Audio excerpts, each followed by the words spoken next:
सीमा सुरक्षा बल के जवान ने पुलिस पर लगाए गंभीर आरोप। आपको बता दें, थाना बड़ला क्षेत्र के गाजीपुर निवासी जितेंद्र सिंह ने थाना पुलिस पर अपने भाई सुभाष सिंह को मनगढ़ंत कहानी बनाकर झूठे केस में फंसाने का आरोप लगाया और एसएसपी को लिखित शिकायती पत्र देकर उच्च स्तरीय जांच की भी मांग की।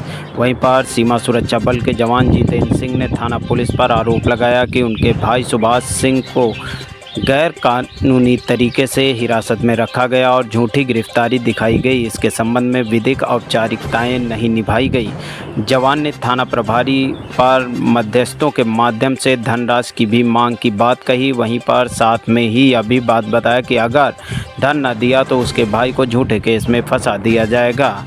झूठी कहानी का निर्माण मृतक शिवनारायण और सुभाष की पत्नी के बीच अवैध संबंध बनाकर किया गया, जबकि निवेश द्वारा प्रयोग किया गया नंबर गांव की ही किसी अन्य महिला का है। घटना से संबंधित इरफान का सीसीटीवी फुटेज उपलब्ध होने के बावजूद भी उसे छोड़ दिया गया, जबकि अन्य व्यक्तियों को बिना पर्याप्त साक्ष्य के आरोपी बना दिया गया। इस तरह बड़ला थाना पुलिस ने मनगढ़ंत कहानी और पक्षपात करते हुए कार्यवाही की। सीमा सुरक्षा बल के जवान ने यह भी बताया कि भाई सुभाष सिंह से जेल में मुलाकात करते समय भाई ने बताया कि पूछताछ के दौरान उसके साथ अमानवीय यातनाएं भी दी गईं। निर्दोषों के नाम लेने के लिए मानसिक दबाव भी बनाया गया।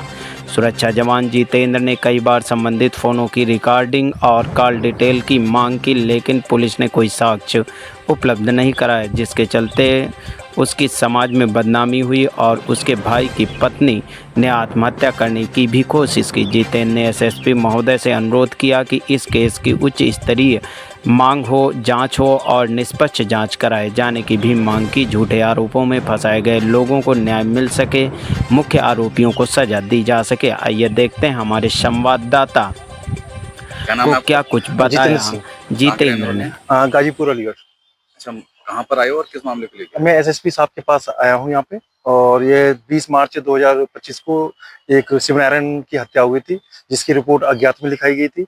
और 22 मार्च को मेरे भाई से पुलिस ने पूछताछ के लिए घर से उठा लिया था और पैसे की डिमांड करी, और पैसे की डिमांड पूरी ना करने पर उसी को ही उसका मुजरिम बना के जेल में भेज दिया गया।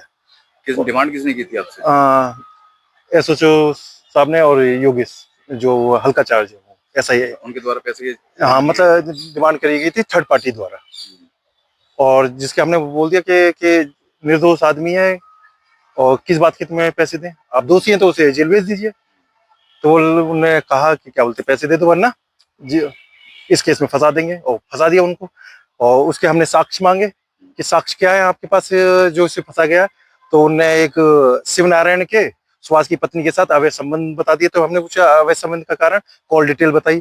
कॉल डिटेल, जो कॉल नंबर उनने सुभाष की पत्नी के ऊपर आरोप लगाया, वो उसी के परिवार की, मृतक के परिवार की, कृष्णा कन्हैया की पत्नी है लक्ष्मी गिरी, उसी की पत्नी यूज कर रही है उस नंबर को, और वो उनने अपने बयानों में भी बताया है। और उन जो उसके जो कन्हैया के पिता हैं, और उनने पुलिस की कंप्लेंट भी करी थी दोनों के संबंधों के बारे में। गांव में पंचायत भी हुई थी, पुलिस ने उससे पूछताछ भी करी, मगर फिर भी उसको पता नहीं उनसे पूछताछ क्यों नहीं की, और छोटे वाले भाई को उसी केस में दोषी ठहराते हुए उसकी पत्नी को वो नंबर दिखाते हुए उसी केस में जेल भेज दिया गया। और उसके हम प्रमाण लेके एसएसपी साहब के पास आए हैं। क्या कहा एसएसपी ने? हमें आश्वासन दिया है इस केस की दोबारा जांच करेंगे, उनकी भी जांच हो रही है, और जांच में उन्होंने हमें आश्वासन दिया है कि निर्दोष है बिल्कुल।